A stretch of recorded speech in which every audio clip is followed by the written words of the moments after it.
보겠습니다. 디모데 후서 2장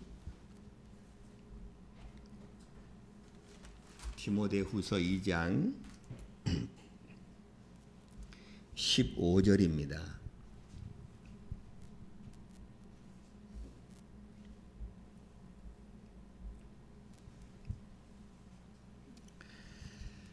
우리 큰 목소리로 우리 다 같이 합독하도록 합니다. 디모데 후서 2장 15절 시작. 내가 진리의 말씀을 옳게 분별하며 부끄러울 것이 없는 일꾼으로 인정된 자로 자신을 하나님 앞에 드리기를 힘쓰라. 아멘. 하나님의 은혜를 주셔서 우리가 계시록 강해를 또 잘 마쳤고, 이와 더불어서 또 계시록을 더 깊이 우리가 살펴볼 수 있도록, 또 우리에게 하신 그런 말씀들을 확증해 볼 수 있도록 하나님께서 우리에게 다니엘서 이제 강해를 하게 하셨습니다. 그리고 오늘 어느덧 이제 그 강해 이제 마지막 시간을 우리가 맞게 되었습니다. 여러분, 이 다니엘의 우리가 마지막 이제 시간을 통해서 말세지만을 살아가는 우리가 무엇보다도 영을 분별해야겠다. 영을 분별해야겠다는 그런 차원에서 이 다니엘서의 그 말씀 부분들이 잘못 해석됨으로 말미암아 이런 아주 잘못된 그런 어떤 교파들이 생겨나게 된 것입니다. 그 중심에 안식교회라고 하는 이제 안식교회에 대해서 우리가 지금 살펴보고 있는 것입니다. 여러분, 안식교회가 나온 배경이 뭐냐면 다니엘서 우리가 8장에 보게 되면 2300일에 그 하나님의 성소가 성결케 되어지는, 깨끗게 되어진다고 하는 말씀이 있습니다. 근데 이제 그 말씀을 2300년으로 해석을 하고 계산함으로 인해서 시한부 종말론이 시작된 것입니다. 그러니까 우리가 다 1992년도에 우리나라에서도 시한부 종말론으로 예수님이 몇 날 며칠에 온다라고 주장해서 온 사회를 떠들썩 했던 다미성교회라는 그런 선교회가 있어요.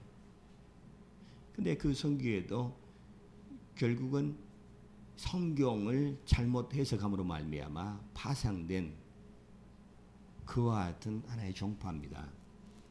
그러니까 얼마나 그것으로 인하여 사단은 쾌재를 부르고, 그리고 하나님의 순수한 이 복음은, 하나님의 거룩한 말씀은 마치 사람들에게 그 약속을 지켜주지 아니하시는 분과 같이 비춰지게 됨으로 인하여 세상 사람들에게, 또 예수 믿는 사람에게도 예수님이 재림이 아주 가까운 이때에는 무엇보다도 교회나 성도가 깨어 있어야 되는데, 이러한 종말에 대한 이야기라거나 아니면 이런 예수님의 재림에 대한 이야기만 하면은 그것들은 치우친 다미성교와 같이 취급을 함으로 인해서 굉장히 사회적으로 그리고 교회적으로도 대단히 이렇게 교회가 실제적이 원하고 외쳐야 될 그와 같은 메시지들이 강단에서 사라지기 시작했다고 말입니다.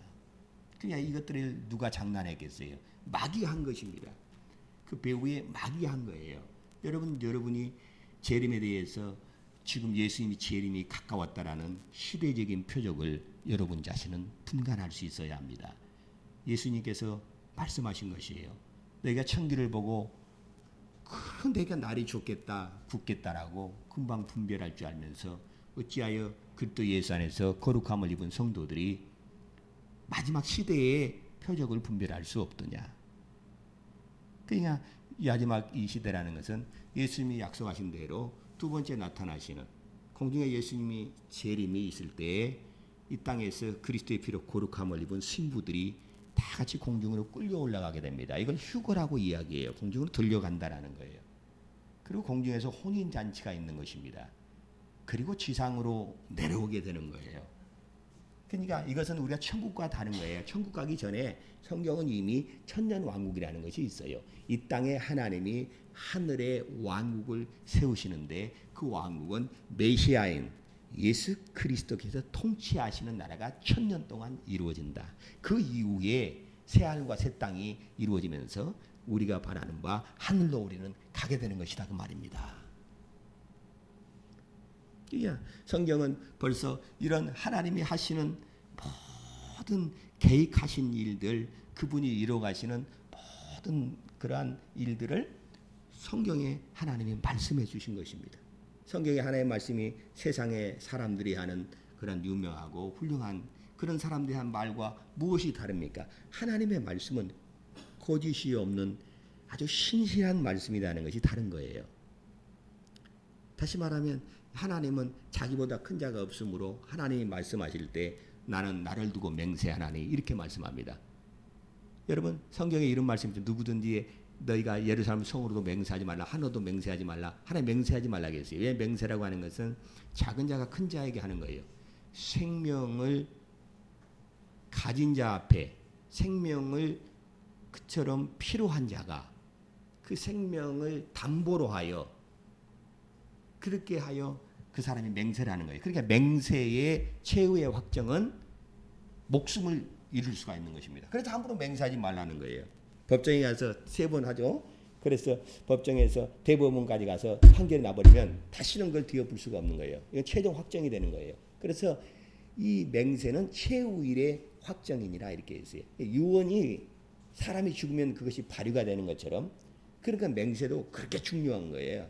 이게 맹세를 잘못하면 사람이 죽을 수 있어요. 여러분 성경에 우리가 신약 시대를 시작하면서 아나니아 삽비라가 성령을 속임으로 인해서 그가 판 소위 얼마를 숨겨놓고 나무에 드리는 일이 인하여 성령을 속였다 해서 그들의 혼이 떠나고 죽음을 받는 사건이 발생합니다. 고린도전서 5장에도 교회 안에 이와 같은 음행이 있을 수가 없다가 하여 자기 아버지의 아내의 하체를 범한 그 사람을 어찌하여 그대로 두었느냐.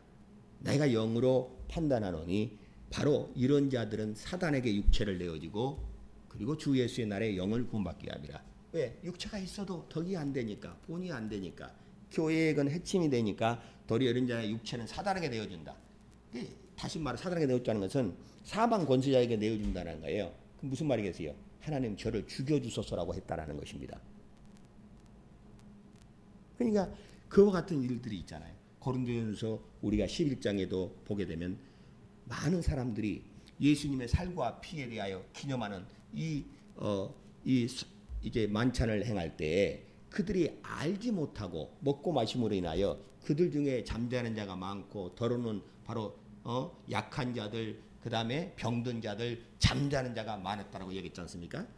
그러니까 뭔가 하나님 앞에서 우리는 성경에는 매주일 떡을 뗐다라고 했으니까 만찬은 매주일 떡을 떼면서 이 떡은 예수의 말씀이 육신이 오신 살을 기념하는 것이고 이 잔을 포도즙을 먹으면서 이것은 말씀이 육신이 되어 오신 예수님이 흘리신 피가 우리를 죄를 사하는 언약의 피요 우리를 죄에서 구원하시는 생명의 피라고 하는 이 사실을 기억하고 그것을 기념함으로 인하여 그와 같은 주님이 명령하신 이 만찬을 행한다 그 말입니다. 근데 그들 중에 어떤 자는 이걸 알지 못하고 먹고 마시다고 했어요.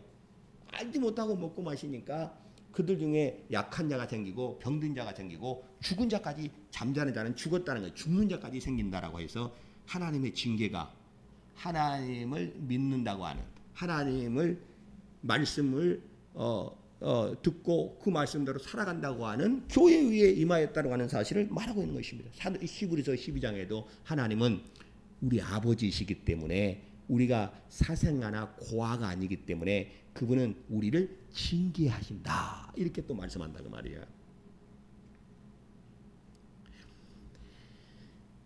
그래서 지금 마지막 때에는 여러분 영을 분별해야 되는 것입니다. 영을 분별하는 거예요. 영을 아주 분별할 수 있는 그러한 영적인 분별력이 있는 것이 굉장히 큰 이러한 복이 된다라는 사실이에요.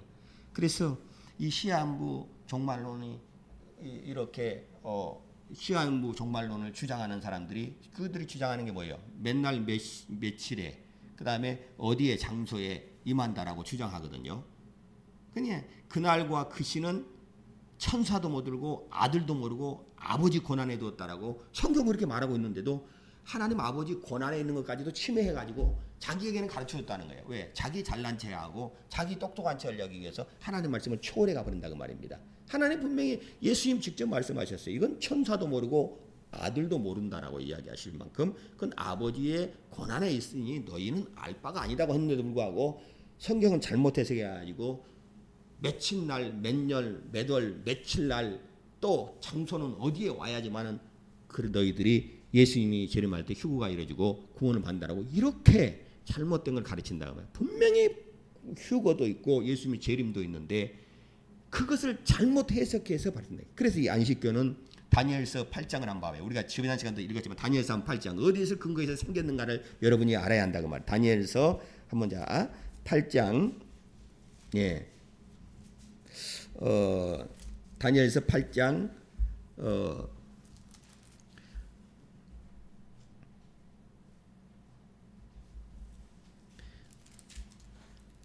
자 13절 14절이에요.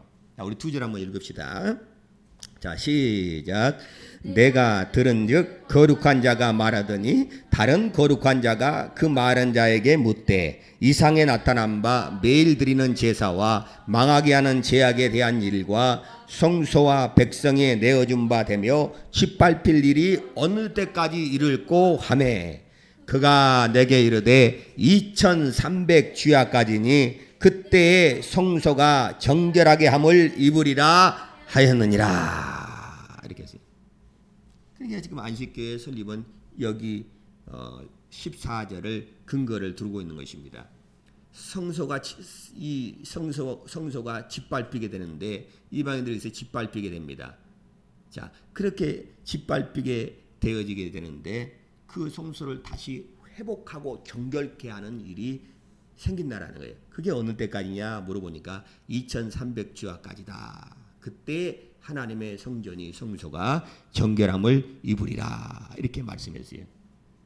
여러분 제가 수없이 말씀드렸지만 이것은 이 앞부분은 이 안티오쿠스 에티파네스라고 하는 아주 적그리스도의 모형이 된 아주 사악한 마지막 때 적그리스도가 통치할 때가 되어지면 그 사악한 자가 하나님의 성소에 들어가서 자기를 하나님을 아무리 해서 유대인을 몰살하려는 일들이 발생됩니다. 그리고 후반부 3년 만에 대환란이 땅에 이루어지는 거예요.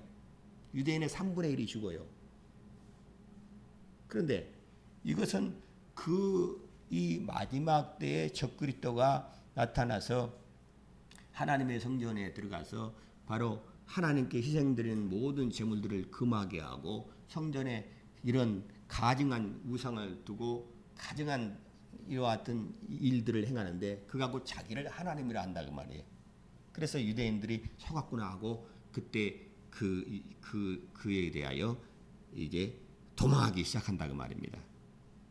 자, 그래서 그런데 그 일들에 대한 어떤 모형으로 하나님의 역사 속에서 이미 이스라엘 그리스 제국이 네 개로 알렉산더 이후에 나눠진다 그랬죠. 그래서 위에 시리아 쪽의 제국과 또 이집트 쪽에 기반을 둔 두 제국은 희미하게 사라지고 그들은 힘이 너무 약하고 두 제국 중에 시리아에 있었던 이 제국의 이 안티오쿠스 에티파네스라는 자가 그 이집트 쪽으로 침공하여 전쟁을 일으켜서 그들을 그 땅을 더 얻으려고 전쟁을 일으키게 되는데 중간에 샌드백처럼 누가 있냐면 이스라엘 유대인들이 그 이스라엘에 있는 거예요. 이스라엘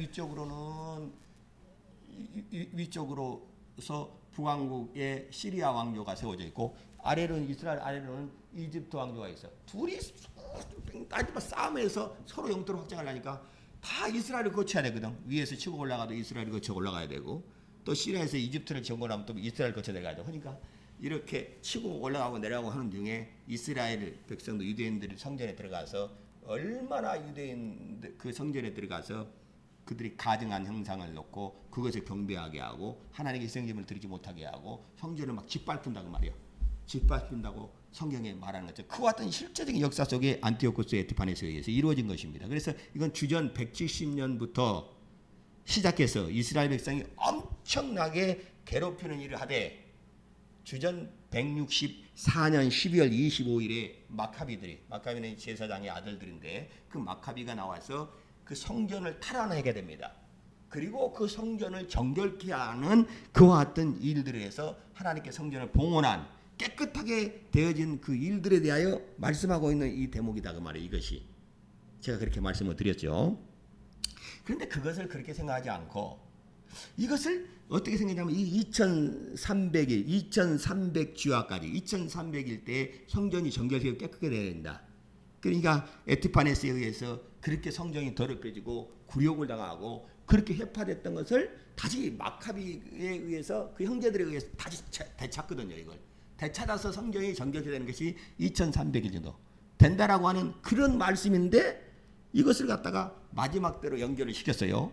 마지막 때로 연결을 시켜서 어떻게 했냐면 이것이 마지막 때 예루살렘을 증거하는 때부터 시작해서 2300일을 연으로 말했다. 2300일인데 이것을 하루를 1년으로 계산해서 2300년 후에 이 성전을 깨끗게 하는 것은 예수님이 재림해야지만 깨끗게 되는 거거든. 그러니까 그와 같은 일들이 일어난다라고 하는 것에 대하여 그들은 그렇게 잘못된 계산을 써버렸다고 말입니다. 그럼으로 시작된 게 안식교예요. 그러니까 이 시한부 종말론으로부터 태동일에서 시작된 것이다 그 말이에요. 자, 그래서 여러분께 제가 말씀을 드릴게요. 성경에서 예언을 이야기할 때 어떤 경우는 하루를 1년으로 계산할 때가 있습니다. 그러니까 지금 다니엘서 우리가 9장에도 70일에 대하여 나왔잖아요. 다니엘의 70일에. 이때 그 70일이라는 일이라는 것은 7일을 말하는 거예요. 그러니까 70이니까 70 곱하기 7이니까 17은 49, 490을 말하는 것입니다. 490인데 여러분 성경에 보면 그 70일을 말할 때 그 일의 중간에 다시 말하면 이 일에 한 일회가 마지막 때 남아 있는데 마지막 때 남아 있는 이 한 일에는 7년이 남아 있는데 그 중간에 적그리스도가 서로 이 유대인들과 이스라엘과 언약을 맺다 그 언약을 파괴를 시켜요. 그 중간에 이게 중간이니까 3년 반이죠. 그래서 한때, 두때, 반때라고 성경이 나오고 계시록에는 이 다니엘의 예언이 1260일이라고 나옵니다.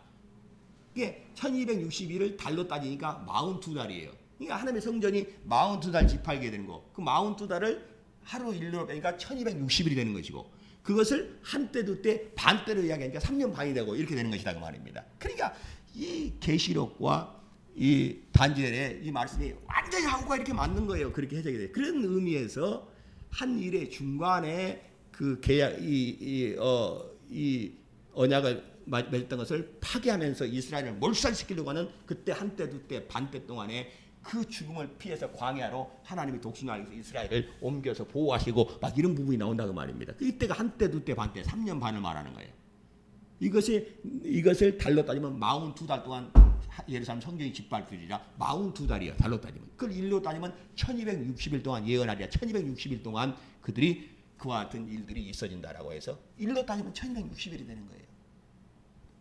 그래서 한 일회가 여기 71회 중에 한 일회는 7년이라고 정확하게 성경을 우리가 보게 되면 하나님은 하루를 바로 1년으로 잡았구나. 그래서 한 일회는 원래 7을 의미하는 건데 7을 의미하는 건데 일회라고 하는 것은 근데 이것은 7년을 의미하는 것이구나 하는 것이 이러한 한때 두때 반때라든가 왜 언약의 그 중간에 언약을 파한다 그랬죠. 한 일에 잠깐 중간에 파하게 되고 한때 때 반때 동안 핍박을 받고 이런 일들이 있고 42달 달로 따지 42달 짓밟히를 한 모든 것들을 종합해 볼 때 이건 하루를 1년으로 계산했다는 것이 확실하게 이건 증거가 되는 것이다 그 말입니다. 그래서 70일에는 490년이 돼야 되는 거예요. 다시 말하면 이 느헤미야가 바벨론 포로로 그들이 붙잡혀서 70년 동안 종살이를 하게 될 때 하나님이 고레스 왕을 통해서 이제 너희가 예루살렘 돌아가도 좋다 해서 예루살렘 귀환령을 보냅니다. 이거 다 하나님이 하시는 것이거든요. 다. 근데 그때 느헤미야가 이제 1차 기환, 2차 기환에서 돌아올 때 느헤미야가 네가 가서 성벽을 건축하라 하고 느헤미야가 받았던 그때가 BC 445년이에요. 그때를 시작해서 69일에가 되면 바로 기름 부음 받은 자가 곧 끊어지리라, 죽으리라고 이렇게 성경은 다니엘서 9장에 예언하고 있는 거예요. 그러니까 바로 BC 445년 네가 성벽을 재건하는 그 명령이 떨어질 때부터 바로 예수님 기름 부음 받는 자, 다시 말하면 메시아가 끊어지다 죽는다 그 말입니다. 그 예수님이 초리 맞춰서 십자가에서 죽을 때까지가 69일이라는 거예요. 근데 70일이라 하면은 77년 49, 490년인데 거기서 7년을 빼니까 몇 가지 483년이 되는 것입니다. 그래서 바로 느헤미야가 성경을 건축하라고 하는 왕의 명령을 받아서 예루살렘을 기원하는 그때부터 483년이 딱 되니까 예수님이 초림 때 죽는 것까지 딱 아구가 맞는 거예요. 정확한 거예요. 그러니까 이것은 우리가 예수님이 오셔서 죽으실 때까지 483년 69일가 지나야 된다 하는 모든 것들이 정확하게 나오니까 그 계산해서 정확하게 나오는 걸 보니까 하루는 1년으로 하나님이 예언하실 때 계산해서 하셨다는 것이 우리가 그렇게 알 수가 있었다 그 말입니다. 여러분이 또 다른 곳에도 그런 곳이 있었죠. 여러분이 잘 아는 이스라엘이 이집트에서부터 출애굽을 하여 그들이 광야를 거쳐 가나안에 들어가게 됩니다. 그런데 그들이 가나안에 들어가기 앞서 모세가 12지파의 두령들을 우두머리를 다 나오게 해서 가나안을 정탐시킨다 그 말이에요. 그때 가나안을 정탐해서 12명이 갔는데 그때 40일 동안 가나안을 정탐하는데 그 일이 하나님의 불신앙으로 인한 일이었어요. 왜냐하면 하나님은 자기 백성에게 내가 약속한 땅, 적과 꿀의 땅을 너에게 주리라고 하나님이 약속을 했거든. 그러니까 하나님이 주겠다면 그들은 아무리 그 군대들이 많고 그 적들이 세력이 강할지라도 하나님은 우리와 함께 하시고 하나님이 주시겠다 약속했으니까 아멘 하고 순종해서 그 땅을 취하면 되는데 그들이 무엇을 했어요? 그들이 이 가데스 바냐에서 그들이 멈칫거리면서 뭐 했습니까? 가나안에 과연 우리가 들어갈 수 있는 것인가, 싸워 이길 수 있냐 없냐 하는 것을 한번 정탐해 보자 하고 사람을 보낸 거예요. 이 불신앙을 인하여 하나님이 그것을 노하시고 그들이 40일 동안 정탐했던 그 하루를 1년로 환산하여 너희가 40년 동안 광야에서 바로 이처럼 방황하게 될 것이다 해서 40일 동안 광야를 빙빙 잡아 돌렸다 그 말이에요. 하나님께서. 그러니까 그것은 40일 정탐을 하루를 1년으로 계산해서 40년 동안 광야에서 빙빙 돌면서 방황했던 그런 방식으로 이때도 하나님이 이스라엘을 심판하거나 아니면 직접 어떤 하나님이 예언에 관하여 말씀하실 때 하루를 1년로 계산했다는 것을 우리가 그런 방식으로 계산하는 것을 알 수가 있는 것이다 그 말입니다. 자, 그런데 지금 이 다니엘서 아까 8장 읽었던 13절 14절의 이 말씀은 그런 이야기가 아니에요. 이건 앞뒤 문맥상 뭘 이야기하냐면 안티오코스 에피파네스가 그 이스라엘을 그렇게 성전을 더럽히고 박해하고 그 이스라엘에 대해서 엄청나게 괴롭게 했거든요. 그리고 나서 그들이 2300일이 지난 그때에 그것을 마카비가 나와서 회복하게 됩니다. 2300일이니까 유대인의 달력으로 한 달은 30일이에요. 자, 그러니까 30일이니까 2300일 동안 하니까 6년이 좀 넘어요. 한 6년이 넘는 동안에 이 에피파네스가 엄청나게 이스라엘과 괴롭히고 성전을 더럽혔다고 말입니다. 그러니까 그와 같은 일들을 다시 그들이 성전을 빼앗고 회복하여 하나님 앞에 성전에서 하나님께 봉헌하는 그 일들이 2300일에 이루어진 것을 그 역사 속에 그 일을 이야기하고 있는 건데 그 여기도 지금 그 이야기거든요. 그리스도 제국에 대한 이야기였잖아요. 그런데 느닷없이 이것을 갖다가 2300일을 하루에 1년으로 따서 2300년 후에 성전을 정결케 하는 일을 한다. 죄를 정결케 하는 메시아가 재림한다라고 이렇게 해석을 해버린 것이다 그 말입니다. 그래서 바로 이것이 아주 엉뚱하게 2300년 개세가 보니까 이것이 대단히 잘못된 것을 나가버렸다는 말이에요. 그러면 지난 시간도 말씀드렸지만 그럼 그렇게 하고 나서 그 일들이 이루어졌느냐? 2300년이 지나고 이루어졌느냐? 아니요. 그 일이 안 이루어졌어요. 그러니까 그들도 대실망의 날이 될 것입니다. 저 다미성교회가 온다 그랬고 안 오니까 대실망했잖아요. 그들이. 그런 것처럼 대실망의 날이 되었어요. 그 실망했는데 그들이 뭐라고 주장을 했냐면 뒤에 그를 추종하는 자가 나와서 뭐라고 하냐면 그게 안 이루어진 것이 아니라 예수님이 하늘 성소에서 나와서 그때 지성소로 들어갔다. 이렇게 또 말 만들어낸 것이라고 말해요. 그리고 지성소에 예수님 들어가서 뭐하냐? 이렇게 하니까 그들이 말하기를 지성소에 들어가서 그때부터 이제는 이제 성도들 예수 믿고 구원받았다는 그 성도들에 대하여 그 지성소 안에서 예수님이 그것을 조사한다. 그래서 조사 심판이라는 말을 그들이 내는 것입니다. 그 뭐냐면 그 지성소 안에서 구원받았던 자들을 지성소로 들어가서 예수님께서 내가 과연 구원받을 수 있느냐 없느냐 하는 것을 판단한다라는 거예요. 무엇으로? 첫 번째, 안식일을 지켜야 한다. 그러니까 주일을 지키면 다 저들은 적그릇에 표를 받은 것이다라고 이야기합니다. 안식교에서는. 그래서 그것은 안식일을 지켜야 한다고 토요일날 예배를 보는 거예요.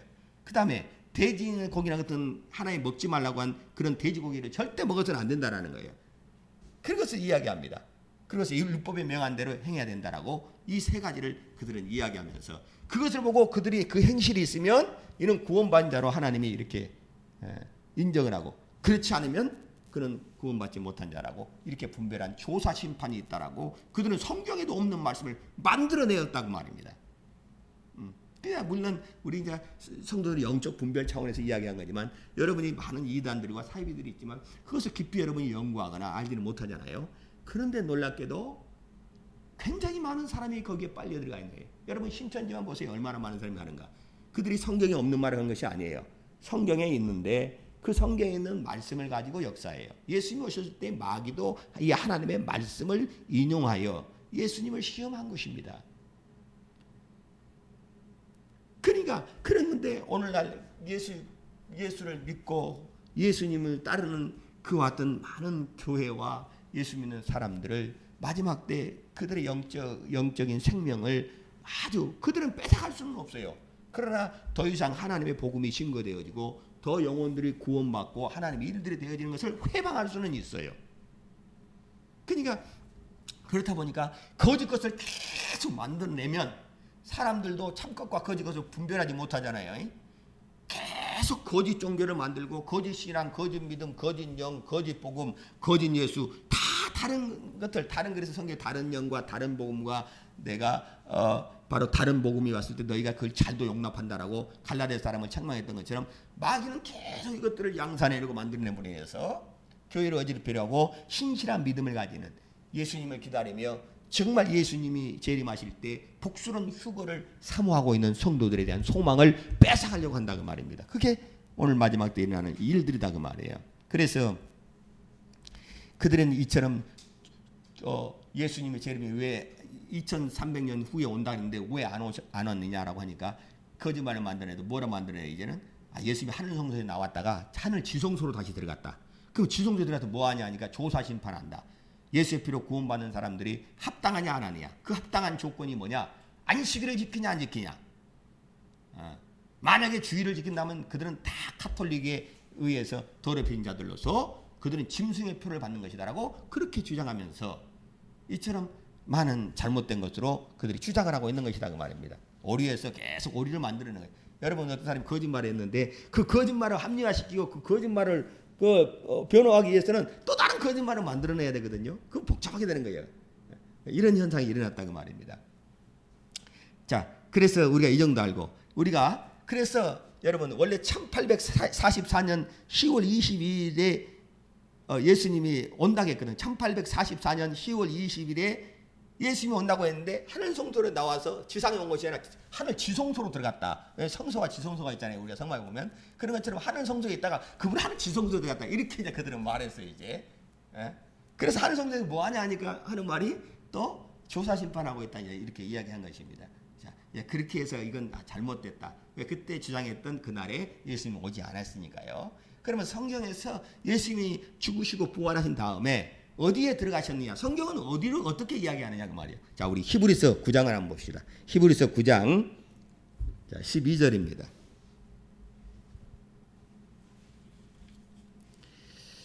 히브리서 9장 우리 12절을 한번 읽습니다. 히브리서 9장 12절.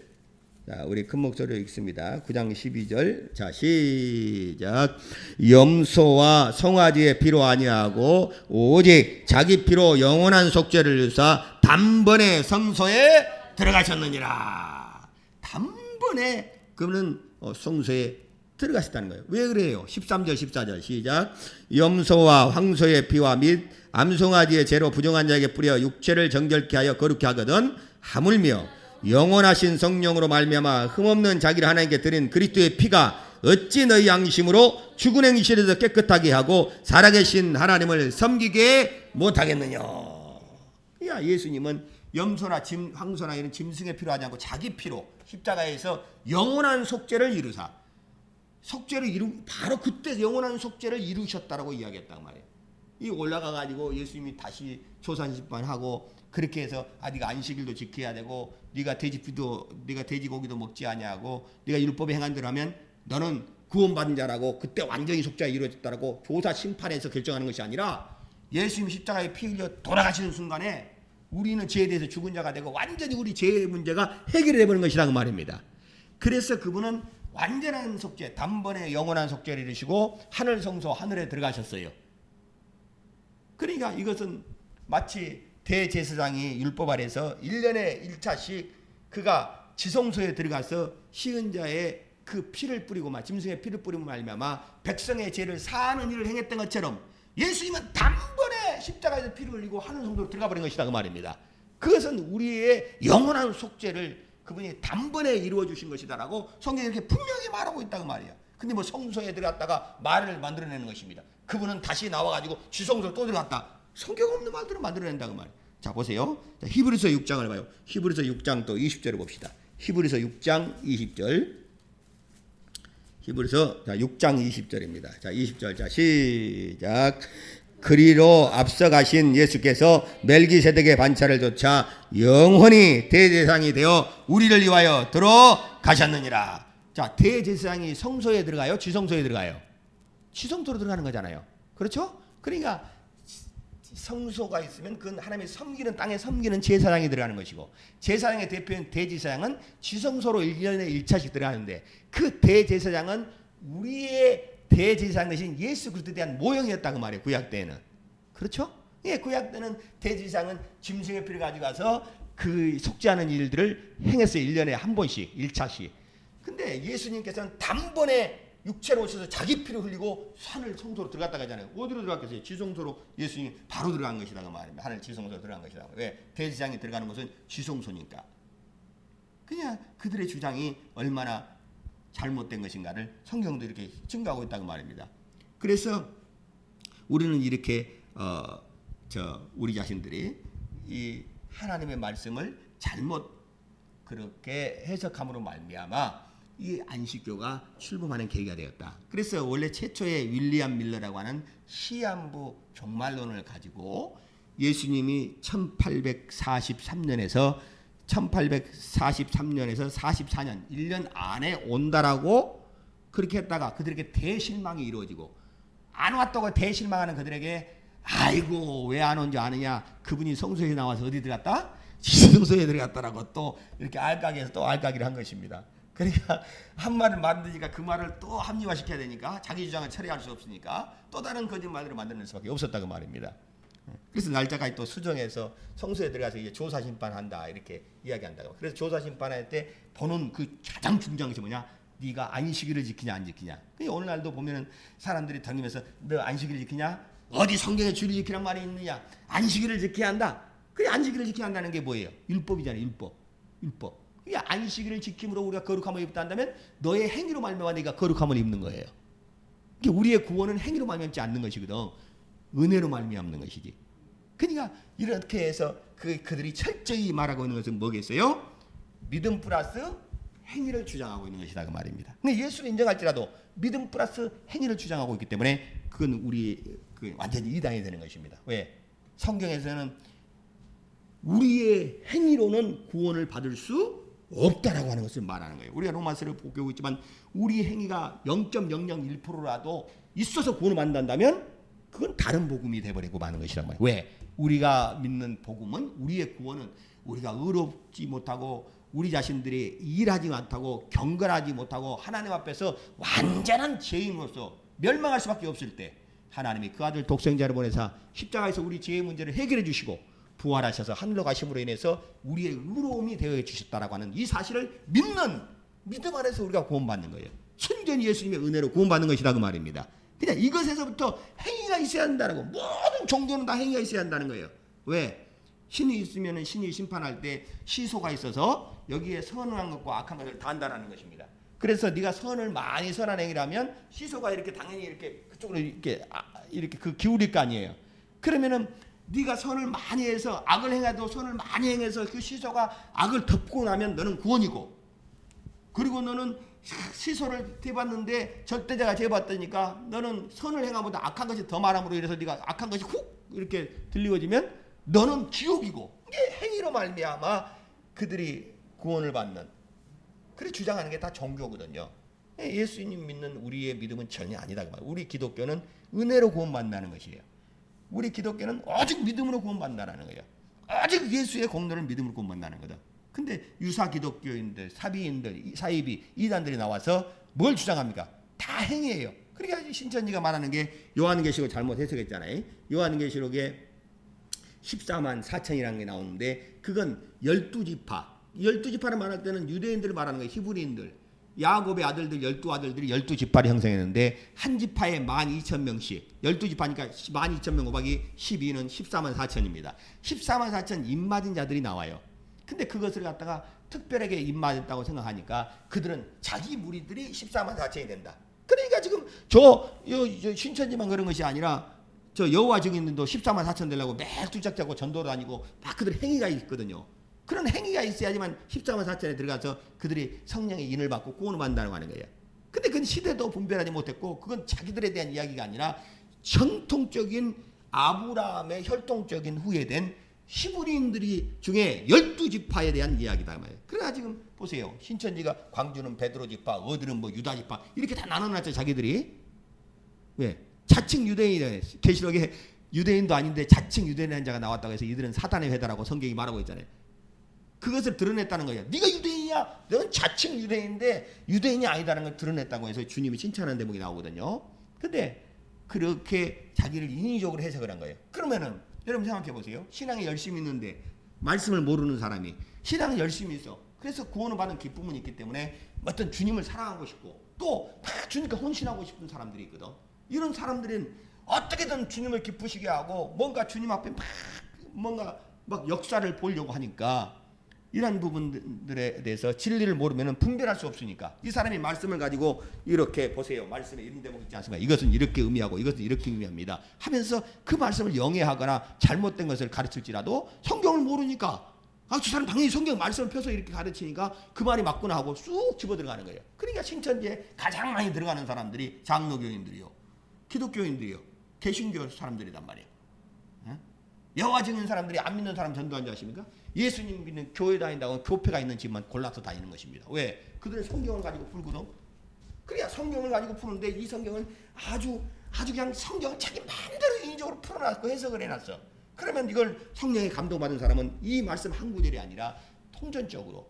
그러면 그것의 앞뒤 문맥을 살펴야 되고 구약에는 어떻게 말씀하며 신약에는 어떻게 말씀하며 이건 누구에 대한 대상이며 이건 무슨 말씀을 하는 것이며 이것을 알게 되면은 그런 부분들을 분별해낼 수 있잖아요. 능히 그것을 분별해낼 수 있는데 그런 분별력이 없는 상태에서 신앙은 막 정말 뭔가 뜨거운 거 있고 하나님 살아계신 것 같은데 열심을 해야 되겠고 뭔가 하나님께 복도 받아야 되겠고 하나님의 역사도 받아야 되고 하니까 열심을 내려고 하니까 그 사람은 열심을 하기를 원하는데 말씀을 읽은 적도 없고 말씀을 배운 적이 없기 때문에 분별할 수는 없는 상태에서 누군가 와가지고 나한테 막 너무너무 잘해준다고 말이에요. 막 잘해주고 막 이 사람이 막 겁이 없어 살 사는 것처럼 따뜻하게 해주고 잘해주고 막 그렇게 하죠. 그런데 또 말씀을 가르치는데 그 말씀이 정말 그런 것 같아. 내가 볼 때는. 그러니까 그 말씀에 탁 꼬여서 딱 들어가게 되면 나오기가 너무 어려운 것이다 그 말이야. 그러니까 처음에 내가 성경을 누구에게서 배웠는가를 네가 알아야 돼. 네가 성경을 잘못 배워버리면 그 잘못된 지식이 네 안에 들어오게 되면 그 영이 돼버릴 수 있다는 말이야. 그러면 그 사람을 완전히 그 사람의 삶을 변질시켜버릴 수 있는 것입니다. 그러니까 오늘날 기독교회의 역할을 제대로 했다면 제가 말하는 이 기독교라는 것은 신약교회를 말하는 거예요. 예수님이 이전에는 구약이었고 예수님이 죽으시고 부활했다면 신약교회를 세운 거거든요. 그러니까 신약교회로서의 진리와 성령의 인도를 받는, 그래서 진리와 성령 안에서 하나님의 그러한 교회와 그런 목회자들이 세워졌다 한다면 절대로 이렇게 그렇게 교회가 어렵지 않다 그 말입니다. 교회가 이렇게 분쟁하고 쌈질하고 찢어지고 서로 공격하고 법적 공평하고 서로가 이렇게 교회 안에서 막 음행이 있고 더러움과 가증한 것들이 가득하고 이런 일들이 일어날 수가 없는 것이다 그 말이에요. 육신의 사람이 개개인적으로 어려운 일, 그런 어려운 일도 당할 수 있어요. 청년들이 실수도 할 수도 있고 할 수는 있어요. 그런데 근본적으로 이러한 신약 교회로서의 하나님이 세우시고자 했던 음부의 권세가 내 교회를 세우리니 음부의 권세가 이기지 못하리라. 이 음부의 권세, 어둠의 권세거든요. 마귀 권세예요. 마귀는 죄를 갖는 죄의 권세예요. 죄도 이기지 못하고 마귀도 이기지 못할 만큼의 예수 그리스도의 교회는 아주 순결하고 정직하고 하나님의 영으로 인도를 받고 역사가 있는 그런 교회가 되는데 오늘날 얼마나 우리 주변이 어지럽느냐 그 말이에요. 물론 저도 목사로서 이런 어떤 책임감을 같이 공감한다 그 말이에요. 그러다 보니까 복음은 점점 막히게 되고 사람들이 예수 믿으라 해도 그 좋은 예수님은 좋은데 내가 교회가 싫다고. 아니 예수님은 뭔가 교회는 예수님이 보이지 않는 예수님이 그분의 보이는 형상으로 교회를 두었어. 교회는 예수님의 몸이거든. 사람들의 모임인 거예요. 근데 나는 사람이 싫다라는 거예요. 교회가 싫다라는 거예요. 그러면 복음이 어떻게 전해지겠어요? 그래서 이제는 마지막 때는 그와 같은 일들이 비일비재가 일어나기 때문에 우리는 어떤 사람이 되어야 할까? 우리가 목사님 만족해 주기 위해서 신앙생활하는 게 아니잖아요. 목사가 여기서 말씀 전하는 것이 여러분은 귀에 듣기에 좋은 말 해주고 여러분 비유 맞춰서 그냥 괜찮다라고 죄 짓고 사는데도 괜찮다라고 이야기하고 그 괜찮다라고 하나님 다 용서하신다라고 그런 거짓말하는 목사가 되면 되겠어요? 하나님 말씀에 이렇게 하기 때문에 우리는 하나님의 말씀을 따라 이렇게 하나님의 말씀을 추구하고 우리가 하나님의 뜻을 따라 우리 하나님의 뜻에서 이탈된 삶을 우리가 증오하고 버리고 하나님의 뜻 따라 쫓아가야 합니다. 우리가 하나님 말씀으로 우리가 구원받은 이후에 하나님 말씀을 자꾸 들어서 오염없는 하나님 말씀을 들음으로 여러분 영혼이 자라나야 합니다. 어린아이 같은 심정으로 신앙생활에서는 안 됩니다. 자라야지 주님이 기뻐할 수 있고 주님의 뜻을 이룰 수 있습니다 하면서 자꾸 우리가 다 나아가는 거예요. 선한 양심이 하나님을 찾아 탁 하고 그렇게 하는 거예요. 이 목사라도 뭐 100% 이런 말씀 바른 말씀 전한다고 해서 목사가 뭐 죄 안 짓나? 저도 죄 때문에 애통하고 마음 아파하지만 그리스도의 은혜가 이 죄를 덮고도 남고 그래서 어떻게든 이 은혜 안에서 하나님을 실망시키지 않으려고 하나님이 원하는 목회를 해봐야겠다. 작은 수라도 상관없어. 하나님 기뻐하는 일은 내가 하겠다. 하나님 일하겠는데 굶어 죽이게야 생각하면서 어떤 유혹이 와도 이기려 하고 어떻게든 하나님의 말씀을 바르게 전하려고 말에는 초라할지라도 내가 진리를 아는 지식과 진리 영혼을 사랑하는 그 마음은 내 자신도 다른 사람에게 뒤지고 싶지 않는 마음이 있으니까 그렇게 하려고 한다고 합니다. 더군다나 우리가 신앙생활 다음에 주 앞에 각각 쓸 때는 어떤 교회 나와라. 야, 너 교회 100명, 1000명, 10,000명 했냐? 그래 교회가 나라. 그렇게 하지 않습니다. 각각 주 앞에 선다 그랬어요. 1대1로 선다고 말이에요. 1대1로 각각 주 앞에 서서 자기 한 일을 직구하리라. 이렇게 이야기했기 때문에. 자, 그래서 오늘 다니엘은 마지막인데 제가 마지막으로 우리 성도들에게 부탁시고 말씀드리고 싶은 게 있어요. 다니엘을 공부하면서 저도 공부를 많이 한 것입니다. 왜? 저도 설교해야 되니까 공부를 많이 하고 연구를 많이 한 거예요. 또 기도하면서. 자, 그런데 나도 스스로 공부를 많이 했는데 자, 이런 말씀들을 들으면서 또 전하면서 야, 정말 이 말씀이 이렇게 됐구나 하고 저도 많이 깨달았어요. 저도 영혼이 하나님으로 말미암아 양육을 받고 저도 자라가고 저도 기쁘다 그 말입니다. 자, 그런데 다니엘을 통해서 야, 하나님이 이런 프레임 속에서 하나님이 자기 일을 하고 계시는구나 하는 것을 확실히 알게 되었어요. 역사가 어떻게 변천되어져 가는가 그리고 앞으로 될 일이 어떻게 되는가를 선명하게 하나님이 보여주시니까 신앙생활을 뭔가 보지 못하는 것을 잡듯이 구약의 율법을 받아왔던 모세가 모세 얼굴을 주목하게 쳐다보지 못하고 그 영광을 보니까 육체 사라진 영광임에도 불구하고 수건을 얼굴에 뒤집어 쓰고 나오니까 볼 쓸만큼 그래 수건을 뒤집어 쓰니까 그 얼굴이 다 보이니까 그냥 대략 이런 것 같구나 하지 정확하게는 모르는 거죠. 근데 이제는 완전히 예수 그리스도 안에서 이제는 이 모든 것들이 벗겨지리라는 것처럼 가리웠던 그 그물막 같은 희미한 안개낀 같은 것들이 확 열려진 거예요. 그래서 성령이 성소에 들어갈 길을 우리에게 확히 보여줬다라고 하는 것처럼 이게 보여진 것이다 그 말이에요. 그러니까 지금 이렇게 마지막에 모든 사람들이 많은 사람들이 다수의 사람들이 자기 신앙생활에 대하여 그냥 구원받았다가 하나님에 만족하고 더 이상 자라가지도 않고 관심도 없고 예수님 재림이고 세상 끝이 온다 그래도 제주 노아 있을 때 먹고 마시고 시집가고 장가가고 그들이 할 일 다 하잖아요.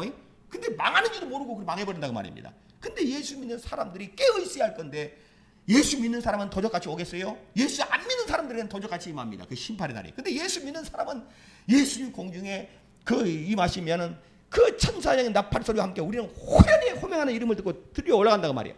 절대 우리는 잠을 자고도 올라갈 수 있고 매를 가다가도 올라갈 수 있고 어떤 사람이 일하다가도 아주 화장실에 있다가도 올라가는 거예요.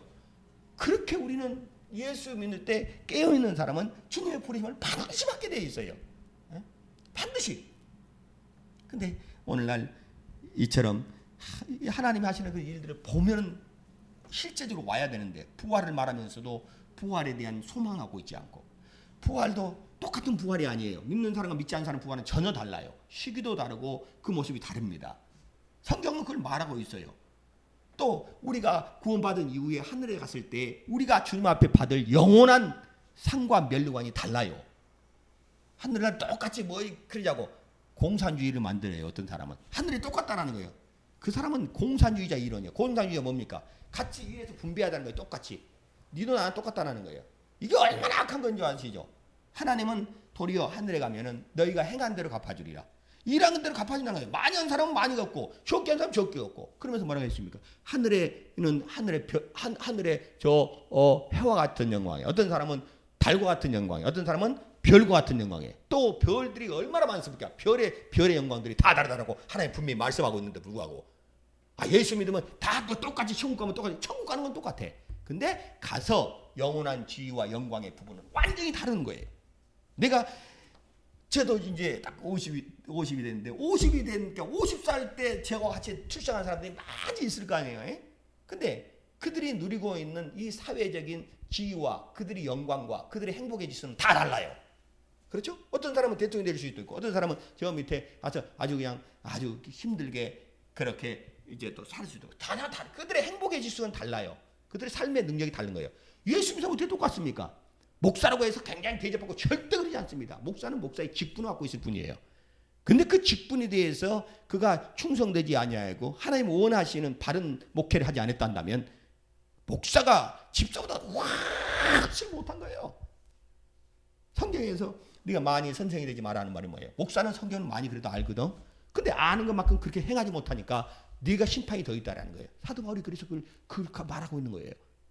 그러니까 저도 조심한다고 말이에요. 사도행전 20장 28절에 성령이 감독자를 세워 너희가 삼가 조심해라. 성령이 감독자를 세워 하나님의 피로 산 자기 양들을 치게 했느니라. 교회를 치게 했느니라. 그건 뭐를 의미하면 성도들에게도 목사는 하나님의 권위로 세워진 자이기 때문에 그의 말을 들을 때 너희가 사사로의 말로 듣지 말고 하나님 말씀이 증거되거든. 목사 개인을 위해 유익한 말은 절대 들을 필요가 없어요. 근데 하나님 말씀을 증거하거든. 내가 손해가 없고 뭔가 손해가 오고 네가 불리한 어떤 것들이 이한 일에 처할지라도 그것이 하나님 말씀이거든. 그게 권위를 손상시키지 말고 순종해야 한다. 구약의 율법에 남자들은 수염을 깎지 말며 머리 둘레를 둥그렇게 하지 말며. 왜 그렇겠어요? 수염은 권위의 상징이에요. 어른들이 뭐잖아요. 그게 하나님 말씀에 대한 권위를 손상시키지 말라는 거예요. 다윗이 자기 자신이 자기를 해치려고 하는 사울이 너무 중동지원 뜨거우니까 낮에는 전쟁하다도 그들은 점심시간 때는 다 휴전하고 하거든. 동굴에 다윗이 들어가서 숨어 있는데 거기에 사울이 들어왔잖아요. 자기를 죽이려는 사울이 딱 들어와서 낮잠 자고 있는 거예요. 그때 다윗이 죽일 수 있어요. 희라고 말하겠습니까? 당신을 죽이려고 하는데 하나님도 이는 이거 누군데 죽일 수 있다. 저 불의한 사람을 죽이라고 이야기하지 않습니까? 하나님이 당신에게 붙였다. 그때 다윗이 말하기를 하나님의 기름 부은 받은 자를 내가 어찌할 수가 없다. 그가 잘못했어도 하나님 기름 받은 자에게 함부로 하지 않겠다라고 하고 그의 옷깃을 살짝 옷을 칼로 베가지고 잘 때 딱 온단 말입니다. 근데 성경은 뒤에 보면 놀랍게도 다윗이 그 일을 인하여 무슨 일? 옷을 베었거든. 그 일을 인하여 다윗이 통곡하는 일이 성경에 나온다라는 거예요. 왜? 다윗은 알기 때문에 그런 거예요. 그 옷이라고 하는 것은 신분을 말하는 거예요. 너희가 그리스도로 옷 입었느니라. 옷은 신분. 그러니까 청소부가 있으면 청소부 옷을 입는 것이지. 소방관이 있으면 소방수 옷을 입고 저 소방사네? 의사는 의사 가운을 입고. 그렇죠? 그런 것처럼 그 신분을 말하는 거거든. 신분에 손상이 왔어요. 이 신분은 자가 악한 자라 할지라도 그에게 왕의 세움을 준 자는 하나님이라고 말해요. 모든 세상 권위는 하나님께로부터 나지 않는 것이 없다라고 로마서 13절 말한 것처럼. 그래서 그 권위를 손상을 시켰다라는 거예요. 그것은 그가 잘못한 사람이요, 사울의 잘못을 그 잘못한 것에 대하여 옹호하거나 그것을 그 다윗이 그 잘못한 것들에 대하여 덮는 것이 아니고, 그는 잘못한 것이 있는데 그가 가진 직분은 하나님께로부터 온 것이다라는 거예요. 그 권위를 내가 손상을 시켰다라는 것입니다. 그것을 때문에 다윗이 뒤에 회개하면서 우는 대목이 나온다고 말입니다. 이게 하나님의 사람이에요. 다윗을 사랑할 수밖에 없는. 그래서 수염을 깎지 말라는 것은 손상을 시키지 마. 권위를 손상시키지 마라. 그래서 우리는 이 권위를 할 때, 내가 목사인데 집사님 말씀 놔두고 그럴 수 있어? 집사인데 장로인데 나는, 이게 계급이 아니거든. 거리가 우로 갈수록 더 섬기는 자예요. 나무로 따지면 나무 큰 기둥이 있잖아요. 기둥이 이 뿌리를 받고 있는 기둥이 목사란다면 거기에 가지들이 많이 나와 있잖아요. 그 가지를 다 받들고 있어. 그것이 다 무게로. 그러니까 뭐 섬기는 목회를 해야 되고, 우리는 직분자일 때 더 높은 자리에 하는 게 아니라 섬기는 자리에 가야 되는 거예요. 그게 주님의 마음이고 주님의 뜻인 것입니다. 그래서 서로가 권위를 인정하는 거예요. 부부라도 마찬가지잖아요. 부부가 뭐라고 합니까? 주 안에서 주를 경외함으로 서로 복종하라 이렇게 했어. 남편인데 아내가 남편에게 복종하라고 주님이 했잖아. 다윗 나한테 복종하시오. 이렇게 강요할 수 있습니까? 남편에게 강요하면 남편한테 뭐라 그래요? 예수님이 교회를 해서 자기 목숨을 내어놓고 피를 주시고 살려준 것처럼 당신은 나를 목숨을 내어놓고 나를 사랑해야 된다. 이렇게 또 주장할 수 있어. 근데 서로 뭐라고 했느냐? 주 안에서 주를 경외함으로 서로 복종해야 된다. 그게 여자가 순종하는 것이나 남자가 목숨을 내어놓고 아내를 사랑하는 것이 서로가 주님의 말씀에 지금 순종하는 거예요. 그때 네가 주님을 두려워함으로 네 계명에 순종해야 된다라는 거예요. 그렇게 말하고 있어요. 그렇게 하나님의 권위가 손상되지 않기 위해서 우리는 그걸 지켜가는 거예요. 내가 맨날 복종만 해야 돼. 나는 작은 자야. 절대 그렇지 않습니다. 그게 하나님의 질서 안에서 하나님이 주시는 말씀인 것이, 질서 안에서 하나님 그 질서를 세우고 하나님의 화평과 하나님의 나라를 이루기 위하여 하나님이 그렇게 명령하시고 계신 것이에요. 네가 낮았기 때문에 명령을 네가 맨날 섬겨야 된다는 게 아니에요. 그죠? 낮기 때문에 예수님이 섬기는 게 아니잖아요. 그러니까 그건 그런 의미로 말하는 것이 아니에요. 여자가 남자보다 못해. 아니요. 평등합니다. 근데 질서 면에서 먼저 기차 앞 머리가 가지 않겠느냐. 머리가 있다는 거예요. 목사나 성도나 다 같은 제사장이지, 목사가 가운 입고 막 거드름 피면서 내가 제사장이다 이거. 그거 되게 구약시대 때 제사장이라 입던 것이지, 오늘날은 예수의 피로 구원받는 모든 성도들이 다 제사장이요. 목사도 제사장이고 성도들도 다 제사장이요. 다시 말하면 목사가 대신 성도를 대신해서 회개할 필요가 없는 것이다 그 말이에요. 대신해서 고해성사 같이 카톨릭이 신부한테 가고 자기 죄를 지면 자기 죄를 고하고 신부가 하나님께 고해서 하나님이 그에게 용서를 해주고, 이런 것은 구약시대 시스템이다 그 말이에요. 신약시대는 우리가 직구해버려. 내가 죄를 지면 깨달으면 하나님 내 죄를 용서해 주소서. 직구해버려. 예수의 피를 힘입고 직접 회개해버리면 하나님이 약속하신 대로 그 피로 우리의 모든 죄를 사해버린다 그 말이에요. 그러니까 그게 제사장이거든. 피를 가지고 제사 지는 건 제사장 아니에요. 우리가 예수의 피를 가지고 직접 하나님께 회개해버리고, 그렇죠? 내가 원하는 건 직접 예수의 이름으로 기도해서 응답을 받고, 많이 제사장인 것입니다. 그러나 서로가 존중하는 거예요. 하나님 권위 때문에. 목사는 모든 조직체를 운영하는 데 있어서 머리의 역할이기 때문에 그 머리의 모든 지시를 받아 백체가 하는데, 머리만 중요합니까? 머리만 툭 잘라놓으면 머리만 살 수 있겠어요? 절대 못 살지. 몸이 다 있어야 돼. 백체가 다 중요해. 발도 중요하고 손도 중요하고 눈도 좋고 다 중요해. 다 같은 지체의 역할인데 목사는 머리 역할. 우리의 머리는 예수님인데 예수님 보이지 않는 그분이 예수님의 그 일을 하라고 목사를 그렇게 세워서 머리 역할을 하겠다. 우리 머리는 예수인데 머리 역할을 하겠다. 그러니까 머리가 예수님의 말씀대로 정확하게 전달해주고 예수님의 가르침을 정확하게 교회에 사달할 때 교회가 또한 그 가르침을 목사의 말로 듣지 않냐고 예수님의 말씀을 올 때는 우리가 주님을 대하듯이 조금 근데 목사님 스타일 마음에 안 들어 할지라도 예수님 말씀에 듣듯이 이렇게 우리가 들어줘야 하나님의 그 권위가 살게 된다. 그래 다니엘이 공부했는데 이게 많은 것을 알게 됐는데 오늘 내 결론을 맞추는 거는 다니엘을 요약할 때 다니엘서를 요약할 수는 없고 다니엘에 대해서 요약하자. 왜? 다니엘은 너무나 훌륭한 사람인데 우리 믿는 사람도 누구야? 너 존경하는 사람 누구야? 하면 다니엘입니다. 우리 딸은 다니엘이 그렇게 좋다라는 거예요. 그래서 내가 다니엘이 좋다고 했기에 내가 마음이 흡족했어. 알고는 흥가를 모르겠는데 다니엘이라는 사람은 성경에 어떤 사람보다도 훌륭한 사람이 다니엘이거든요. 그래서 오늘 마지막으로 몇 가지만 그냥 다니엘에 대해서 요약하자. 다니엘은 어떤 사람이었냐?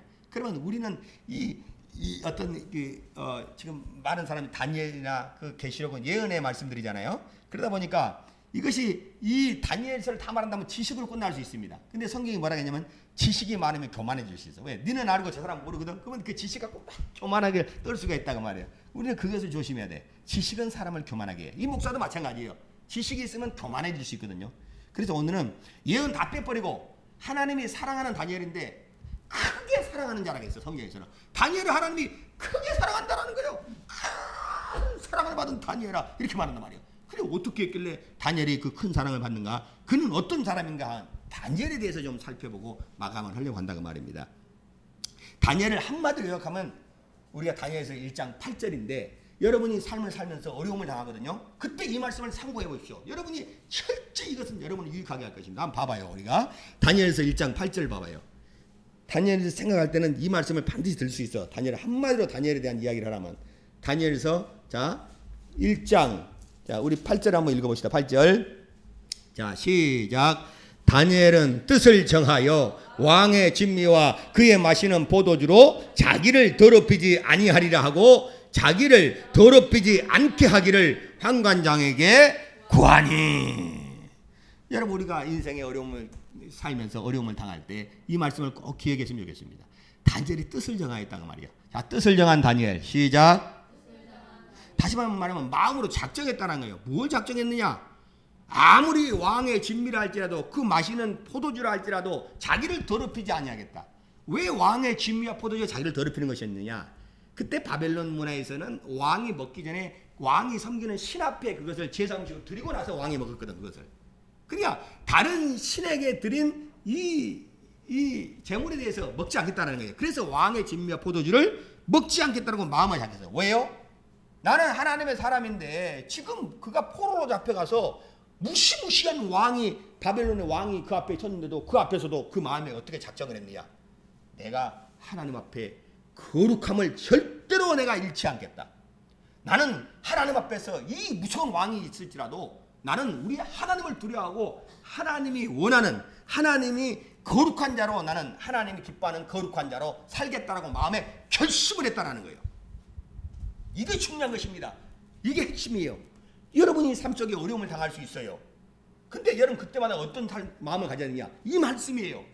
내가 이럴수록 더 하나님의 내가 기쁘신 뜻대로 내가 살겠다. 내가 더 거룩하게 살겠다라고 마음을 정하면 그때부터 하나님 역사가 터져나기 시작하는 거예요. 그러니까 사람들이 자꾸 마음을 정하지를 못하는 거예요. 마음을. 아니 하나님만이 유일신이고 나를 도우시고 나를 죽이기도 살리기도 할 수 있는 권세가 있는 분은 하나님이요. 나를 흥하게도 망하게도 할 수 있는 권세가 있는 분이 하나님이요. 나는 하나님을 의지하여 하나님이 나를 살게 하면 살 것이고 하나님이 나를 인도해 주시면 나는 철저하게 어둠 속이 아니라 광명한 빛 가운데 나는 다닐 것이며 하나님이 나를 도우시면 그 어떤 마귀라도 나를 넘어뜨릴 수 없다라고 마음을 정할 때 유일하신 생명의 하나님. 그래서 우리가 하나님 할 때는 하나예요. 유일하다는 거예요. 하나님 유일하신 신이라는 거예요. 어떤 분으로 생명의 유일하신 분이라고 해서 하나님 아버지 이렇게 고백하는 거예요. 그러니까 우리가 하나님 할 때는 생명으로 유일한 분이에요. 여러분 생명이 없으면 누가 달려갈 사람이 누구냐? 사람에게 돈 벌어가는 게 아니냐? 하나님께 달려가겠다는 거예요. 이 뜻을 정해야 된다고 말이에요. 이 뜻을. 저희 아버지가 폐암 말기 선고를 받아서 3개월밖에 못 산다고 했는데 예수님의 복음을 받아들인 것입니다. 그리고 3개월밖에 못 산다고 하니까 음식도 먹지도 못하고 완전히 병원에서 더 이상 이제 살 수가 없으니까 원자력병원에서 그때 최선을 해서 다 해봤지만 가망성이 없다고 해서 강제 퇴원을 받았어요. 그리고 어디 가냐면 기도원을 들어간 거예요. 기도원을. 왜? 살릴 방법은 이제 없어. 현대의학은 불가능하고 아무리 이렇게 훌륭한 의사 앞에 와서도 이 사람은 못 산다는 거예요. 완전히 폐암 말기니까 뭐 더 이상은 많이 살면 3개월 하겠어요. 근데 기도원 들어가서 엄마도 그때 믿음도 없었고 했는데도 막 울고 남편 살리라고 하나님은 살려주셨다니까 당신 죄를 회개하고 예수님 믿고 하나님을 의지하라는 거예요. 그러니까 막 거기서 다 치고 기도원에서 그렇게 하다가 집으로 이제 돌아오게 됐어요. 그러고 나서 집으로 들어와서 마음을 정하였다고 말해요. 뭐라고 정했느냐? 우리가 하나님만 붙잡았어요. 누구도 나를 도울 수 없네. 내가 가진 도물도 지위도 아무것도 소용이 없어. 이제 내가 하나님만 붙들겠다라고 생각하여 아버지하고 어머니하고 같이 이제 아주 그냥 휠체어를 끌고 가면서 이제 그 예배당에 들어가기 시작한 거예요. 아무것도 성경을 합니까? 뭘 하겠습니까? 아무것도 몰라. 근데 다만 예수님을 믿으면 누구든지 하나님이 아버지가 되셔서 그들을 돕는다. 우리를 도우면 살 수 있다라고 하니까 그냥 막 떼쓰듯이 한 거예요. 그러다 보니까 어머니도 기도를 하다가 또 환상이 열리기도 하고, 그러다 말씀드리니까 예수 믿으면 아멘 아멘 하고, 그렇게 하다 보니까 3개월을 더 살게 된 거예요. 그리고 20년을 넘게 살다 우리 교회에 와서 간증을 한번 했습니다. 우리 이사하기 전에 우리 아버지 돌아가시는데, 돌아가기 전에 하나님이 하나님께서 나를 갖다가 이렇게 히스기야가 그렇게 하나님이 그의 죽음을 예고하더니 히스기야가 백을 잡고 통곡하고 회개하니까 하나님 그에 더 살게 하시잖아요. 생명장에서. 그런 것처럼 생명을 주신 하나님께서 나에게 이러한 복을 주셨다고 해서, 그래서 건축위원장에서 교회 예배당 쫙 구석지에 있는 것도 동네 한가운데 아주 중요한데, 아주 그냥 건축도 멋있게 하고 아주 그냥 또 재정도 맡아서 아주 참 훌륭하게 집행을 하고, 마지막 돌아가실 때 유언하실 때 우리 자녀들이 다 있었는데 멋지게 교회에 대해서 유언하고 목사님께 대해서도 하고 신앙에 대해서 하고, 정말 마지막에 찬송만 부르면서 엄마 품에서 돌아가셨다고 말이에요. 그러니까 정말 하나님 앞에 뜻을 정하는 게 얼마나 중요한가. 우리가 어려움이 있을 수 있어요. 이 목사도 어려움이 있어요. 그래서 어려움이 있으니까 막 실망이 오고 이렇게 올 수도 있는데, 하나님이 갑자기 마음을 막 작년 8월에 감동해서 문서 선교도 해야 된다. 하나님이 이렇게 죽더라도 이건 해야 될 일이니까 하겠습니다. 아니 이게 다 하려면 돈 들어가고 시간 들어가고 하는데도 하나님 이건 하나님 기뻐하니까 내가 죽더라도 내가 하겠습니다. 아니 하나님이 나를 죽이시랴. 지금까지 인도에서 하나님의 인도함을 받았고 어려움이 있어도 내가 하나님만 바라보고 왔지 하면서 다시 한번 내 자신 잘못된 것, 내가 하나님 앞에 실수한 것, 내가 부끄러운 것들을 회개하고 다시 한번 또 마음을 정하여야 한다고 말이에요. 홀된 죄도 마찬가지. 목회자 모임 가서 또 와서 뭐 하겠어요. 내가 하나님의 뜻대로 하리라. 다시 담대하거든. 우리 어머니 전화하는데, 우리 어머니들 권사님에게 기도하지. 목사님 나는 아무래도 기도와도 교회가 너무 변두리고 그 가난한 동네 그게 있어서 좀 신안으로 들어가든지 그렇게 해서 이사를 좀 해보라고 나한테 그렇게 이야기하더라고. 그래서 그래요. 이사해서 뭐 사람이 온다면 얼마나 좋겠습니까? 근데 이사했다고 해서 뭐 사람이 오는 것도 아니고, 근데 내 마음은 걱정하지 말라고. 어머니 걱정해서 그렇게 이야기하는 건 너무나 잘하는데 걱정하지 마시오. 마지막 때 시대적인 어떤 증거 이런 표적들을 보면서 우리 주님이 곧 오실 건데, 우리가 주님을 기다리면서 내가 하나님의 뜻대로 바른 목회를 하고, 내가 하나님의 뜻대로 내가 목회하면서 내가 조금 육체는 불편할 수 있겠지 모르지만 내가 하나님을 기쁘게 하면 하나님이 반드시 역사해 주실 것이고, 역사가 안 일어날지라도 우리가 주님 앞에 갔을 때 부끄러움을 당치 않는다 그 말이야. 예레미야 선지자가 그 눈물의 통곡의 선지자가 40년 동안에 하나님 말씀, 공의로운 말씀을 외쳤는데 단 그에 따라와서 회개하고 구원받은 자가 30명도 안 된다는 거 여러분 아셔야 합니다. 40년 동안 여러분 사람의 눈으로 보면 완전 목회자도 실패한 목회자지 안 그러겠어요? 그러나 예레미야가 얼마나 이스라엘 백성들에게 있어서 칭송받는 선지자로서 대언자로서 남아있고, 하나님도 성경에 예수님도 그걸 인정하면서 마태복음 16장에 예레미야라고 할 때 그것을 인정하신다는 말입니다. 그래서 마음에 결정하는 것이 여러분 아주 중요하다. 다니엘이 이런 사람이었다라는 것입니다. 자, 그리고 두 번째는 바로 뭐였냐면, 다니엘은 처음부터 끝까지 다니엘 삶은 기도하는 삶이었어요. 기도하는 삶이었다는 것입니다. 기도하는 삶.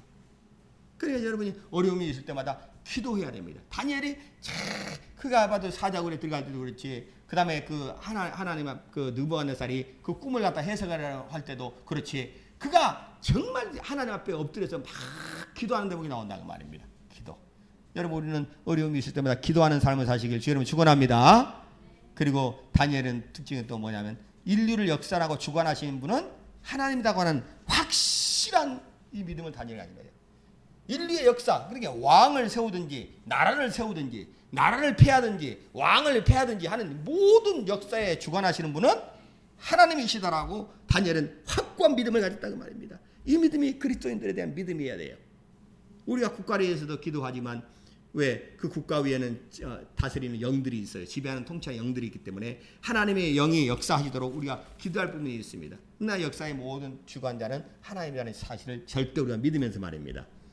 자, 그 다음에 다니엘은 하나님 말씀을 연구하고 믿었다는 걸 우리가 알 수 있습니다. 오늘 우리가 본문을 읽었지만 진리의 말씀을 우리가 옳게 분별해야 된다. 이 말씀이 과연 누구에게 한 말씀인지, 이 말씀이 또한 어디의 시대에 하신 말씀인지 진리의 말씀을 옳게 분별해야 한다는 거예요. 그래야 하나님 앞에 부끄러울 것이 없는 인정받는 자로 네 자신을 드릴 수가 있다라고 하나님이 분명히 말씀한 거예요. 다니엘은 말씀을 연구하고 믿었어요. 어떻게 합니까? 다니엘서 9장에 보니까 그가 바로 예레미야서를 읽었다고 말합니다. 예레미야서를 읽으면서 우리 민족이 바벨론에서 70년 동안 포로 생활하고 돌아간다라고 하는 하나님의 말씀, 예레미야가 선포한 그 말씀을 읽게 된 겁니다. 그가 그러면서 그때 70년이면 3년밖에 안 남았네라고 그가 앞에를 준비하는 대목이 나온다고 말입니다. 그만큼 성경을 가까이 했고 연구하는 사람이었다라는 것을 우리가 본받을 수 있어야 한다고 말입니다. 그 다음에 네 번째는 영적 싸움을 경험하고 그는 알고 있었어요. 영적 싸움. 다니엘이 20일 동안 기도하죠.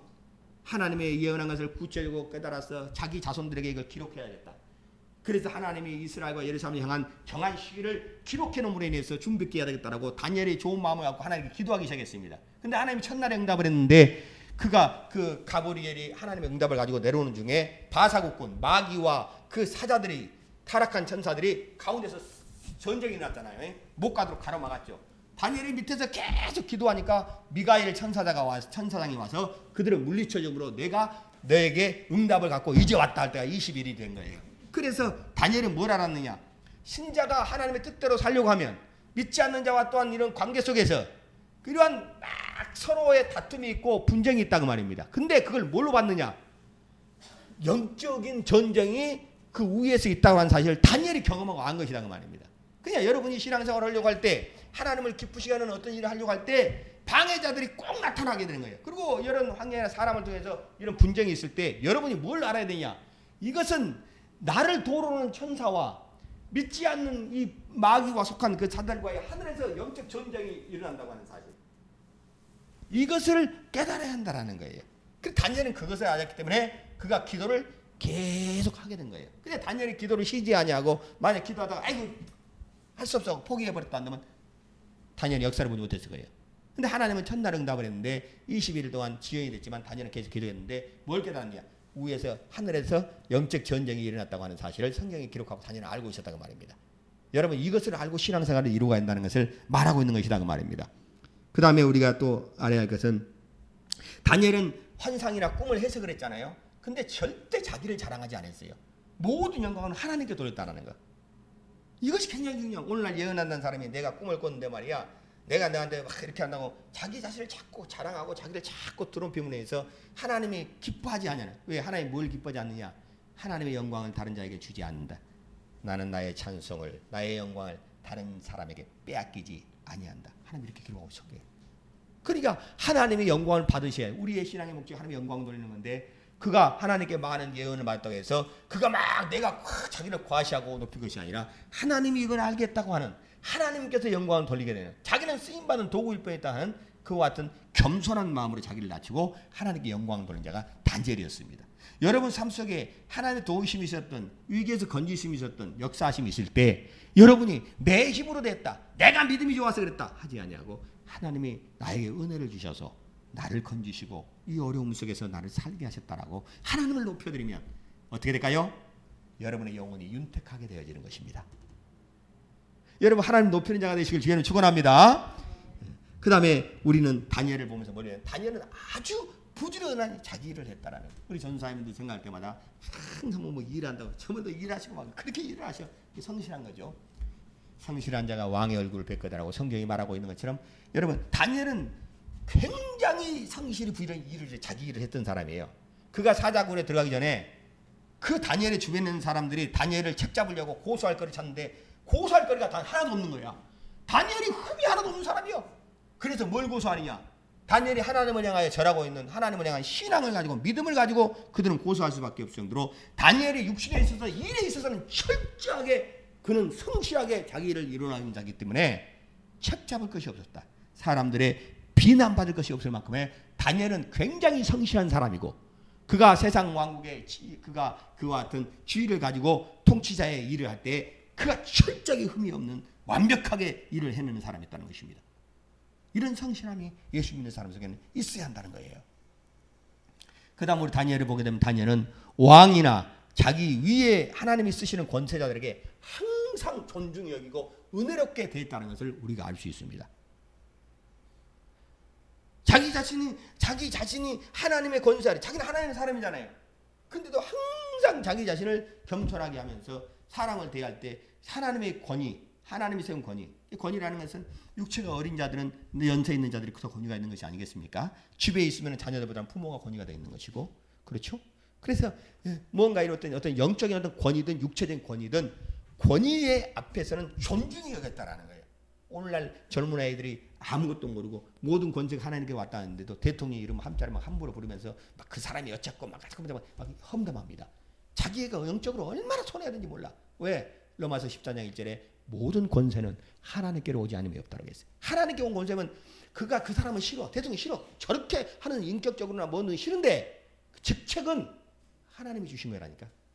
이걸 믿으면은 함부로 우리가 그 권위에 대해서 업신여기는 말을 함으로 해서 하나님을 업신여기면 안 되거든. 왜? 우리도 모르는 중에 게 죄를 짓고 있는 거거든. 네가 무슨 무익한 말을 할지라도 마지막 날에 내 말로 인해 신문을 받으리니 내가 한 이 말로 인해서 어떤 사람은 의로움을 받고 어떤 사람은 심판을 받으리라고 마태복음 12장 36절에 말하고 있다고 말입니다. 무익한 어떤 말이라도 다 신문을 받는다는 거예요. 우린 죽어도 그 말은 살아있다는 거예요. 하나님께 기록되어서. 그러니까 권위를 대적하는 말을 함부로 해서는 안 되는 거예요. 목사님 말씀도 함부로 하지 말고 그냥 기도해 줄 뿐이야. 하나님 다 아셔. 저 목사가 불의한데 사람이 그 목사를 심판하려면 되겠어요? 하나님이 심판을 하나님께 맡겨야지. 그리고 그를 위해서 기도해 주는 것이 아주 중요한 것이죠. 그러니까 이런 일들을 잘못하게 되면 자기 자신을 해가 되볼 수 있다고 말입니다. 물론 당신이 정의롭고 너무 당신이 옳아. 그런데 하나님의 이런 말씀도 있다는 거예요. 그래서 이런 말씀들을 다윗이 그 사울의 옥기수 비치면서 그것을 해서 이것도 하지 않았으면 좋았을 거라고 후회하잖아요. 그런 마음들이 우리 안에 있는 영적 권위를 손상하지 않는 것도 굉장히 중요한 것이 될 수 있다는 거예요. 그 다음에 우리 자신들이 보게 되면 다니엘은 어떤 사람이냐면 다니엘은 인류 역사에 대한 통찰력을 가지고 있는 사람이었어요. 여러분은 어떻습니까? 하루하루를 그냥 여러분 다람쥐 채바퀴 돌듯이 하루 먹고 그냥 자고 하루 끝나고 이렇게 살고 있습니까? 아니면 뭔가 하나님이 행하시는 이 역사 속에서 하나님이 행하시는 일들이 여러분 속에서 그려지고 그리고 그와 같은 것이 이루어진 것을 사모하고 그리고 그것을 보면서 내가 어떤 삶을 살아가야 되는가 하는 어떤 경각심을 갖고 여러분이 조심히 걷고 있는 것입니까? 우리 자신 돌아봐야 돼. 다니엘은 대단히 통찰력이 있는데 그 통찰이 뭐냐면 인류 역사의 중심에 이스라엘이 있다는 것에 대하여 다니엘은 통찰력을 가지게 된 것입니다. 다시 한번 메시아가 있다는 것에 대하여 그는 바로 그런 통찰력을 갖고 다니엘은 샀던 사람이에요. 그래서 다니엘을 쭉 이루면서 여러분이 기억해야 할 것은 인류 역사가 다 어디까지 왔느냐 어디까지 갔느냐 하는 것을 여러분이 쳐다볼 수 있는 시계바늘이 있어. 그게 뭐냐면 이스라엘이에요. 이스라엘을 관심을 가져야 한다고 말입니다. 그래서 지금 팔레스타인에 이스라엘이 1948년에 독립이 돼서 그들이 흩어져 있던 이스라엘 백성들이 들어와 있어요. 왜 들어왔겠어요? 성전을 짓기 위해서 들어와 있는 거예요. 그래서 지금 이것은 마지막 때에 바로 이처럼 예수님 말씀에 구원은 유대인에게서 난다라고 하나님 예수님 말씀했잖아요. 그래서 예수님도 유대인으로 출생하신 것이고 그렇죠? 구약 때 12지파를 구성하고 있는 자들이 다 유대인들이고 신약 성경을 기록했던 자들이 거의 다 유대인들이고 그리고 또 신약 시대 때에 예수님이 12제자 중에도 거의 다 유대인들이라고 말입니다. 그러니까 인류의 모든 역사는 유대인을 중심으로 해서 나아가고 있다는 것을 우리가 알 수 있는 거예요. 신약 성경의 모든 복음 전파했던 초대교회 당시에 복음 전파자는 누구예요? 유대인밖에 없는 거예요. 다. 복음이 그대로부터 시작된 거예요. 사도행전 10장에 고넬로 이방인이 최초로 구원받을 때부터 이방인들에게 복음이 전해졌지. 그전에는 유대인들에게 복음이 전해졌으니까 예수님이 부활 승천하고도 한 10년 동안은 유대인들로도 온 세상에 복음이 가는 거예요. 다 유대인이 그 중심에 있는 것이다 그 말입니다. 그래서 하나님이 유대인을 통해서 온 세상을 어떻게 이끌어 가시고 그리고 여러분 노벨상을 유대인들이 대부분 70% 이상은 받게 됐죠. 그 다음에 세계의 모든 경제를 좌지우지하고 이끌어가는 것이 유대인들이에요. 모든 것이 유대인 중심에서부터 나간다고 하는 통찰력을 갖고 있는 사람이 다니엘이었다고 말입니다.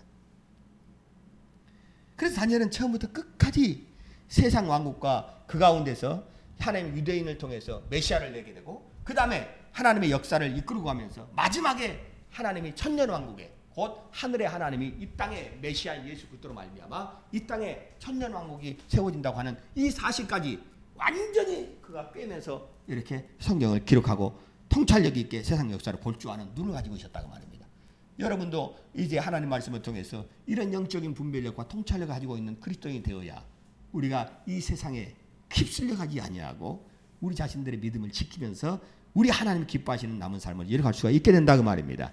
마지막으로 다니엘에게 배울 수 있는 것은 다니엘은 이름값을 한 사람이다. 이름값. 다니엘이라고 하는 그 이름은 하나님은 나의 재판관이다라는 뜻이에요. 다니엘이라는 그 뜻이. 그러니까 다니엘의 삶이 그 이름값을 했다라는 것은 다니엘은 항상 무엇을 하든지 하나님의 심판대 앞에 자기가 서야 된다는 것을 항상 기억하고 그가 하나님 보실 때 올바른 삶을 산 사람이다 그 말입니다. 여러분 성경에 많은 인물들이 있잖아요. 훌륭한 믿음의 유인들이 있는데 흠이 없는 사람이 누구냐? 다니엘이 한 사람밖에 없는 거예요. 노아도 흠이 있어요. 그렇죠? 노아도 딸들하고 이렇게 흠이 있어요. 아브람도 흠이 있어요. 맞습니까? 아브람도 자기 아내를 누이라고 하면서 아브람도 흠이 있어요. 그리고 우상을 이전에는 섬겼고 부름 받기 전에는 다윗도 흠이 있습니다. 우리아도 저기지 바세바도 가늠했지. 흠이 있어요. 요셉도 흠이 있어요. 요셉이 무슨 흠이 있어요, 목사님? 아니요. 요셉은 물론 이집트에 포로 가서 그랬지만 이집트에까지 가자면 이집트 사람 여자와 결혼했어요. 근데 원래 제사장은 히브리인들은 이방인과 결혼 못하거든. 모세도 흠이 있습니다. 그렇죠? 살인을 입었지. 모세도 흠이 있어요. 모세도 하나님이 명하신 말대로 하지 않고 반석을 첨으로 인해서 그가 또 못 들어가게 되지. 믿으면 사도 바울은 또 얼마나 흠이 있습니까? 예수 믿는 사람 밖에 죽는 일을 했지. 바울이 사도 성경 많이 변화돼서 이제 이렇게 했지만 흠이 없는 사람이 없어 성경에. 근데 다니엘은 성경에 기록된 바로 위에서는 흠이 없는 사람이야. 우리 딸이 다니엘을 존경한다고 했는데 진짜요. 그래서 이런 다니엘은 자기 이름값을 했다. 어쨌든 간에 하나님의 심판자다. 여러분 예수 믿는 사람이요 모든 지식과 지혜의 근본은 주를 경외하는 것이다 그랬어요. 하나님을 경외하는 것이 지식의 근본이고 지혜의 근본이다. 지식의 시작도 하나님을 경외함으로 시작돼야 돼. 모든 지혜의 시작도 하나님을 경외해. 경외한다는 것은 사랑하며 두려워하는 거거든요. 그러니까 우리는 주님을 사랑하지만 두려워해야 돼. 왜? 그분이 나의 생사를 주관하는 자라요. 그러니까 하나님으로 말미암아 살게 되고 죽게 될 수 있다라고 하는 하나님, 네 몸을 죽이는 자를 두려워하지 말고 영혼과 몸을 지옥불에 던지는 자를 두려워하라. 우리가 두려워할 자는 하나님 한 밖에 없는 거야. 그래서 하나님을 경외한다는 것, 두려워한다는 것은 그것은 정말 그 사람이 하나님의 심판자인 것을 기억할 때만이 가능한 거예요. 여러분이 하는 모든 것이 하나하나의 행동이 하나님의 심판자 앞에 서서 직고하게 되고 그걸 판단을 받는다고 할 때, 심판을 받는다고 할 때 그걸 생각하면은 내가 이 죄를 버려야겠구나. 내가 다시 이렇게 살아도 안 되지. 내가 믿음으로 살아야겠구나. 여러분 자신을 다시 채찍질하고 이렇게 쉴 수 있고 죄와 멀어지고 버릴 수 있고 싸울 수 있는 능력이 생기는 거예요. 근데 사람들이 하나님 심판장을 깜빡해버리기 때문에 자기 자신이 하나님께 불순종하면서도 그걸 회개치 않고 있다고 말입니다. 지금 하나님을 원치 않는 삶을 살고 있어 분명히. 믿음 없이 살고 있어 분명히. 그런데도 그 자신이 자기 자신을 철저히 회개하고 하나님의 긍휼을 구해야 할 건데 오늘날 그거 자체를 하지 못하는 것은 심판자이신 하나님을 잊어버렸고 자기가 이 행한 것을 다 하늘에 기록되어 있어 하나님 반드시 그대로 내를 갚아준다고 하는 이 사실을 깜빡하고 있기 때문에 그런 거예요. 우리가 이 망각증이 있어서. 다니엘은 하나님 나의 재판관이라 이 믿음 때문에 신앙을 더럽히지 않았고 하나님 앞에서 올바른 삶을 살았던 사람으로 기억되었습니다. 여러분 우리는 하나님 앞에 반드시 서야 한다라는 거. 우리는 지옥 갈 판단은 받지 않습니다. 그런데 우리가 구원받은 이후에 행한 모든 일들에 대하여 반드시 행한 대로 다 낱낱이 직고하고 그때는 하나님의 판단을 받는다고 하는 사실을 깨닫고 우리는 다니엘서를 마치면서 다니엘이 이와 같은 영적인 그떤 사람이었다는 사실을 우리 자신들이 정말 듣고 여러분이 많이 다니엘을 통해서 배움이 있어서 이제 다음 주부터는 수요일이 또 다른 강의를 하나님이 주셔서 나 뭘 해야 될까라고 고민을 많이 했는데 하나님이 또 강의를 하나님 또 하는 마음을 주셔서 지금 그것을 해보려고 합니다. 어쨌든 여러분 다니엘 동안의 긴 여행을 우리가 갔다 왔는데 여러분 영혼에 유익함이 있고 깨어있는 마지막 때 그리스도의 신부들 하나님의 교회로 온전히 서어지는 저와 여러분 되시기를 주의 이름으로 축원합니다. 기도합시다.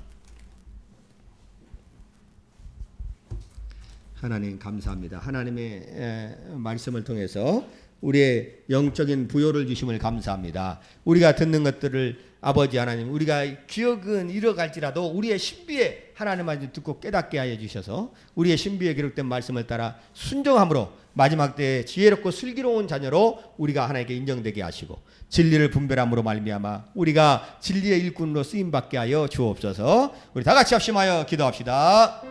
하나님 우리